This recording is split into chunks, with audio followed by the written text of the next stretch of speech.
Hello guys, first time అయితే నేను ఒక గెట్ టుగెదర్కి అయితే అటెండ్ అయ్యాను. ఇప్పుడు వరకు అయితే ఇంటర్ కానీ 10th కానీ డిగ్రీ కానీ ఎక్కడికి కూడా అటెండ్ అవ్వలేకపోయినా. అంటే వాళ్ళు ఏర్పాటు చేసినప్పుడల్లా నేను ఎక్కడ డిఫరెంట్ ప్లేసెస్లో అయితే ఉంటున్నాను.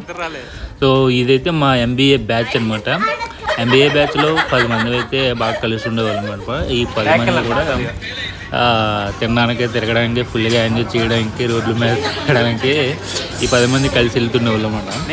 సో అందులో మేము MBA ఫస్ట్ ఇయర్లో ఉన్నప్పుడు, MBA సెకండ్ ఇయర్లో ఉన్నప్పుడు కూడా అనకాపల్లి నూకాళమ్మ తల్లి గుడి దగ్గర అయితే ఎగ్జామ్స్ అయిపోయిన తర్వాత మంచిగా వండుకొని తల్లి దర్శనం చేసుకొని వండుకొని తినేవాళ్ళని.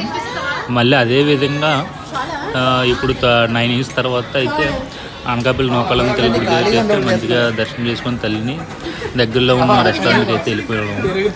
ఆ తల్లి దయ వల్ల అందరూ మంచిగా సెటిల్ అయిపోయినారు, మంచిగా ఉన్నారన్నమాట. మళ్ళీ అయితే దర్శనం చేసుకున్నాం తల్లిని. చాలా అంటే హ్యాపీగా అనిపించింది.